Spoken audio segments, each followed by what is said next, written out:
Joining me in the studio this morning from Solvera Health, we do have founder Phil Caplis. Good morning, Phil. Morning. How are you, sir? Great. How are you? Good. Robin Henry with us as well, Chief Operating Officer. Good morning, Robin. Good morning, Vanessa. Good to see you again. How are things at Solvera Health? Great. Things are moving along. We've made a lot of progress in the last, I would say, 90 days. We've been working on, our FQHC, and we've been working on moving forward with that program, and I think there's going to be a lot of great things to come to the community soon. Okay. Remind people what an FQHC, what that means, what the potential looks like. It's a federally qualified health center, which means we'll be able to see patients on a sliding fee scale. We will be able to take care of them. They don't have to, we won't turn anybody away. The federal government will give us the latitude and reimbursement to see those patients. So the access to care is much better for the community. And did you expect that when because you and I talked when you first started Solvera or founded it? Was that something on the table then, and it's just a step-by-step process? Yeah, I mean, we've always anticipated doing this program. We're a little different in that we are also providing some other verticals to our business model. But really, the FQHC has always been at front and center to make sure people have access to care, especially with Cottage Hospital closing. That was a big void in the community, and I think we're going to help fill that void. Okay, good. All right, Phil, also you've got some other programs that are working very well, and it's all under this concept of bringing hospitality to healthcare. Yeah, I mean, actually, healthcare is just a very cold environment, or can be. It's not always, but, I just remember my mom was a very ill lady while I was growing up in high school. And, we were very fortunate because my father was a forensics toxicologist, and we had his own laboratory, and we knew all the doctors. But as I got older, I quickly realized that not everybody has that luxury of having, the connections and, the, first-rate care that I had growing up. And when you see that, it's bothersome that some people fall through the cracks and don't get the same care as everybody else. So that's where, my love for just taking care of people and making sure everybody has the outstanding care is really important. Okay. Tell us about the prescription plan as well. Well, I'll let Robin talk a little bit about that because we do offer a pharmacy card. And our new pharmacist, Austin Arnold, has approached us with this, and we launched it, just at this moment. Well, yes, it is being launched at this moment, but we're looking at a way of really bringing together the community needs when it comes to like medication adherence, because we've identified that a lot of the access to care issues is the cost of healthcare, as well as the cost of the prescription drugs. As we've seen, they've all increased around, for the past year or so. And so this is very similar to like what a good RX card looks like. It's for those persons in the community with that high deductible, or those that are just relying on cash pay. We can use the same card, our discount savings card. It can go to any pharmacy, statewide, nationwide. It's going to, encourage our visibility. It's going to encourage our brand. But it's also going to provide that cost savings to the individual of that 80%. And this is part of just the hospitality to healthcare, again, making it easy and convenient for our patients to get access to what they need. And Austin actually had given me an example of just a recent transaction within our pharmacy. Our Peoria location has our on-site pharmacy, but we are able to provide drop shipping and mail orders, for example. But he had a guest where a prescription cost out of pocket was $135. And because of this savings, we were able to bring that cost of the medication down to $18. So it just really helps with not only that accessibility, but increases their adherence, the medication availability, and as well as a cost solution. Boy, it's so important because the cost, Mr. Whitsitt and I were just talking before, the United Superintendent, about how high the insurance premiums are, the out-of-pocket cash or the high deductibles. Then you've got to add in the cost of medications, and it depends on which pharmacy, what year, is it, what type, is it generic, is it name brand, you get all these different roles. It'd be nice to have a card so you can help especially people on fixed incomes.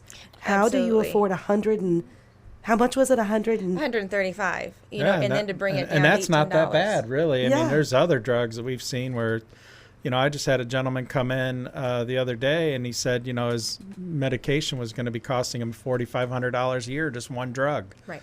And he was like, I gotta figure this out, and that's one thing I want to bring up that we offer. So insurance is very, important, but we have specialized individuals in our clinics that can help you with your insurance coverages and stuff like that, that'll help you determine what's best for you.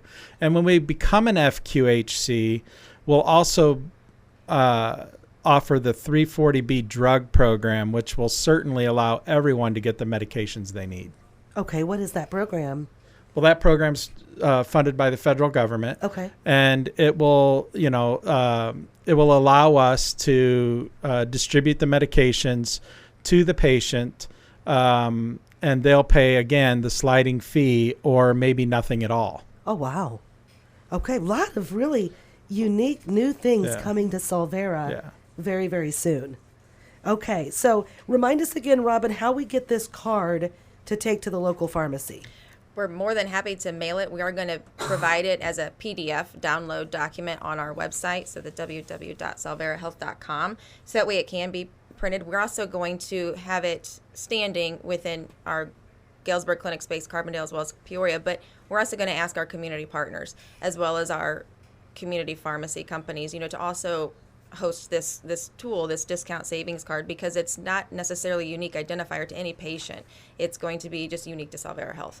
And so it's going to have the same, BIN numbers and what the, I don't want to say authentication, but what the ID is, coming back into Solvera Health. So it's not even going to have patient information on it. Okay. So it's going to be something that can be very transparent, into any place into that community. So hopefully we'll see it around. And one card for the whole family. Correct. Okay, that's exciting. And soon, when you have the 340B program, we'll be able to distribute the medicines to the patient, and there'll be no difference for the patient. They'll be able to either use our pharmacy or any other pharmacy that we contract with. So the only caveat to all of that is they have to be a patient of ours to receive the 340B pricing. Okay. All right, remind us who we have locally here in Galesburg that folks can see at the Galesburg office on Swangitaha. Obviously, Dr. Julio Santiago is the main, and people know him.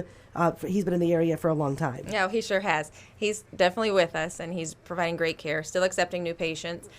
He's fortunately been able to continue his patient population and grow with them, as we've been able to retain his services in our Solvera Health Galesburg location, as well as the staff. And soon we'll be adding Dr. Fox. Dr. Fox is going through credentialing now, OBGYN. He'll be going through credentialing now for the Galesburg area. Okay. We talked about him last month, didn't we, did. Robin? Mm-hmm. So he'll be Okay. here with Dr. That's And we are good. looking for another family doctor or internist. So we are looking to hire so we can expand our services. Okay. How does someone apply for that position? You can either go online to our website. SolveraHealth.com. Yeah, SolveraHealth.com. Or right now we have a recruiting agency, Nexus, that's out recruiting for us and trying to find us a physician. Okay. Phil, remind people the whole premise behind how you founded Solvera Health, because you were a successful different industry businessman prior to this. Well, that was quite the journey. Yeah. So with COVID and everything, we were very successful hospitality restaurant owners. We actually owned the Golden Corral in Peoria, which is now Solvera Health. We gutted it. And when COVID was, ending, I guess you would say, we just knew the labor market was going to be very difficult for us to staff that restaurant. Golden Corral held about 92 employees.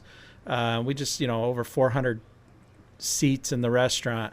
And we just didn't feel like that it was going to be advantageous for us to continue that concept. So we went along and, gutted the facility and, came up with the medical concept and decided to move forward with that because we thought there was a huge need in our area. There was a lot of access problems to healthcare in our area, as there are in many areas like Monmouth and like Galesburg. When you get a cottage hospital closing, people losing doctors are retiring. There's not many doctors to replace them. It's a huge problem in our country right now. There's a huge void with specialists. So we decided, healthcare is a place we need to help out, and we felt like that was our best chance for recovery out of COVID, because we lost, our family lost $6 million in revenue. We lost our Golden Corral, we lost our steakhouse, and we were like, we were in shambles. We had to completely reinvent ourselves and, learn a whole new industry. Wow. And, I give it to my, people like Robin here. She's been a huge asset to our company. We would have never been able to do it without her. There's so many, people that my family, my wife, my two sons that are in the weeds on this. I sit on the outside and look at all the hard work they're doing. It's been a challenge, but it's been fun, at times too. Okay. And yes, Robin is with us as well. And Robin is the Chief Population Officer, but also Chief Operating Officer. And it's been a nice ride for you so far. It has, just to be able to be in this space and bring in what years of experience and just knowing the landscape of how to deliver this care is elevating what our senior care looks like, and bringing it just twofold into the space and just knowing how we are making that impactful difference. Okay. And we have a lot to offer to physicians. We give them a great deal of latitude, Sure. that they wouldn't necessarily otherwise get with, the big industry. They really get pigeonholed. They really get told, hey, we want you to stay in this scope. We're family medicine. Family medicine used to be, we take care of 80% of your problems, and then 15% can be handled by the specialist, 5% by the hospital. And Robin here is, really no different. She gets to spread her wings too, because she's touching a lot of different components of the healthcare industry right now. Okay. And Robin will be with us on August 2nd when we have our big healthcare forum with all of our local healthcare providers. So yes, we're looking forward to that. That's a nice, you guys are all in it together. Your main concern is community needs assessment, which is more healthcare was needed. There's room for everyone. Oh, 100%. That's the most rewarding, is knowing we come to this open table forum and with like-minded folks and just have these conversations about what we can do better. Sure. Well, good luck as you continue the FQHC, and we look forward next month to hearing more about the growth at Solvera. Thank you. Have a great day. Yeah, have a wonderful day. That is founder Phil Caplis and Chief Operating Officer Robin Henry with Solvera. You can find them at solverahealth.com, as well as you can find them at Swangataha Road in